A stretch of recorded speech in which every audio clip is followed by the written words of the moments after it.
What? Just in case there's something important for Her? to know. Yeah, She just like looks at them like stop, you know, like the way stop is trying to look out for. Hi. Congratulations, your thought on winning your second title here in New York. Thank you. Yeah, I'm really proud of myself and super happy. I mean, even though this tournament looked like it maybe the scores were maybe I had everything under control, it wasn't, from the beginning till the end so easy. So I'm happy that I could improve during the tournament, and I felt really good. On last two matches, played with a big amount of confidence. So I'm really proud of myself.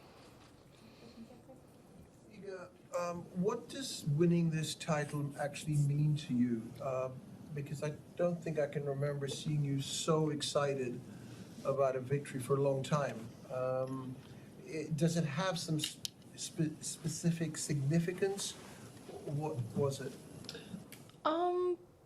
Well, I don't know. I feel like I'm usually excited when I win tournaments. Sometimes, okay, there's maybe a little bit more of the relief than, just pure happiness. But right now, I just feel like I've done really good work, and maybe because of that, because I just know, that it hasn't been easy after Australia, and I've been working hard to play well and to handle everything mentally well. So I'm just proud of myself maybe because of that. Can I just follow up? Do you feel that this is a title that could be significant for the rest of the year for you? I don't think, in terms like that, because I don't know what's going to happen in the future. For sure, 2 years ago, it felt like that because I actually believed that I can win titles on hard courts after winning Indian Wells and then Miami. But, I mean, I already kind of know that. So this time is just, I'm super happy with the work, and I know what's going to happen in the future, but for sure I'll work hard to play on this kind of level. Hey, congratulations. Thank you. You're always talking about, the importance of focusing on the process rather than the results. Why do you think that's so hard and such a challenge? Well, As I'm sure it is for you at times, and certainly for so many other players.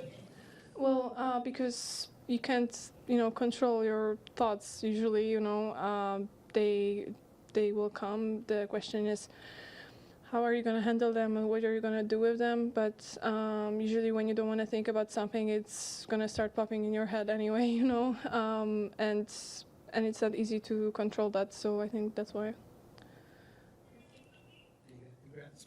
Thank you. You said it was more challenging than it looked, and according to the score lines, your run at this tournament. So what were the challenges that you faced, and how were you able to overcome them? Well, I would say, at the beginning of the tournament, I felt like, again, I didn't have much luck with the draw. I played, opponents that sometimes I, struggled with. I lost against Linda in Australia this year. Then I was pretty stressed, actually, before facing Caroline Wozniacki, because I felt like we haven't played in a while. I didn't really know how her game feels on my racket, and I just have huge respect for her. So this was, the time, this kind of match where I had to kind of work through the stress. But then it felt, after that, I just felt like I could actually, play my game more freely, and that's what I meant. Hi, congratulations. Thank you. So you won this tournament 2 years ago, and then Ashbarty announced her retirement, and you are elevated to #1. And since then, you have been #1, except for just a couple of weeks. So if you look back on these 2 years, what is the thing that you are most proud of? And do you recall a little bit about the time that you became a #1 2 years ago? Oh, well, I remember everything, honestly. It was pretty crazy, but I'm pretty proud of the way I adapted to all these challenges that I had to face. First becoming world #1, then, actually feeling comfortable with it and using it on court, then, being a target of many players that wanted to beat particularly me, then, starting next season as world #1. So I'm really proud of how I handled everything. It's not like, it just happens and then it's done. You have many things that you have to face during one season. So yeah, I'm just pretty proud. Iga, congratulations. I just spoke a lot about your Serbian emotion in the last few days also. I felt that today probably you went for it with the first serve, especially when the score was 3-all or 4-all. How would you rate that part of the game, and if you really trusted it, if you felt more comfortable match after match here? Yes, for sure. I felt more comfortable match after match. It wasn't, like only about the serve. It was overall, how I felt. But regarding the serve, actually, somebody from my team told me about this moment of the match, but I don't really remember now. But I think I had this. What served good first serves. For example, on 4-all, you were 15-all, and you hit 3 on return on the first serve, especially with the knees on the team. Remember that there were also new balls, so so it may be also about that. But I'm always kind of focusing on my serve. I feel like it's one of the. I was this kind of player that just pushed the ball into the court to start the rally or something, but now I feel like I can do more with my serve, so I'm trying to make proper decisions, and I guess I made the good ones today. Yes. Oh, I'm sorry. So you got to meet Zendaya after the match. What was that like? And is it weird just having to shift gears from you're playing a final and then 20 minutes later you're like doing I already got used to all this post-match craziness. For sure, meeting Zendaya was crazy, but on the other hand, she's a human like all of us. So I was just, happy that she's enjoying tennis, and she's, having this movie with tennis theme coming out. So that should be pretty exciting. She can practice with me anytime if she wants. But for sure, it was fun, and she's a really great person. So I feel pretty privileged that I'm in this place where I can meet that kind of people. What is it like for you this time of year? You have one more tournament left until you can get back on the clay, which is a surface you've done pretty well on. Is there any translation from success on hard courts to the clay? Does it set it up in some way, or is it? And then as you get closer to that time of year, do you just get hungrier or feel relief, or what's the emotions? I would say at earlier stages of my career, and when I was a junior, I always felt, bigger kick of motivation, and I'm in my place right now to play better. But now it doesn't really matter because I feel like I can play well also on hard courts.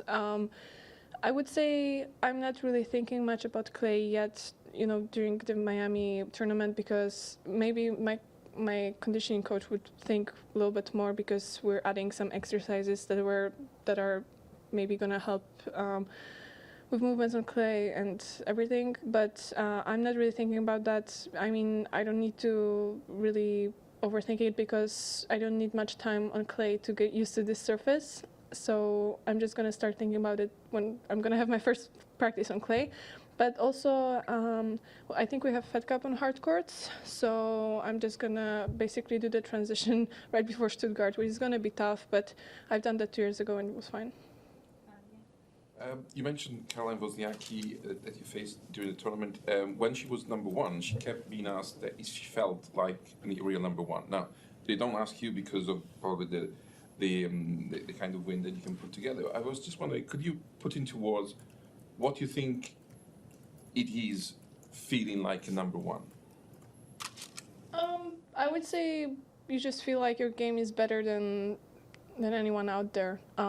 Obviously, it's not for granted that you're going to win because of that, but you feel like you have skills and you have everything to be able to present your best game. You don't because of that, I don't expect like it's going to happen all the time, but I just know that it's somewhere there, and I need to make the best work to put it out there. Iga, can you talk a little bit about what it was like to go from 4-4, where it was kind of a really close match at that point, you had given up a 3-love lead, to just running through those last 8 games? Is there a point where you feel something on the other side of the net, or maybe you feel something within you that says that you can be able to roll through the match and not drop another game? Well, it was pretty simple. I just knew what I wanted to improve. I had pretty clear idea of that. I just focused on that, and I kept focusing on it till the end. So I knew that I should have, made some decisions that let Maria come back to the game a little bit, and when I lost my lead. But honestly, there's no point of overanalyzing it, because still it's not like I've been broken. We still had 3-all, 4-all, so 4-all, yeah, 4-all. So I wasn't feeling like I lost control or something. I just knew what I wanted to improve, and I did that. Okay, very last question, yeah, great. Thank you. Iga, just getting back to the number one aspect, you got into that number one position unexpectedly at the time when it happened. Obviously, you're quite comfortable in that role as number one now, but it came out of the blue when Ash retired. How long did it take you to feel totally comfortable at being number one? There are gonna be ups and downs still, so I don't expect I'm always gonna feel comfortable. There's pressure, so sometimes it hits harder, sometimes it doesn't hit at all. So I wouldn't say that at some point I felt comfortable and that's it. Now I'm gonna be comfortable to the rest of my career, so. Yep. Thank you. Well done.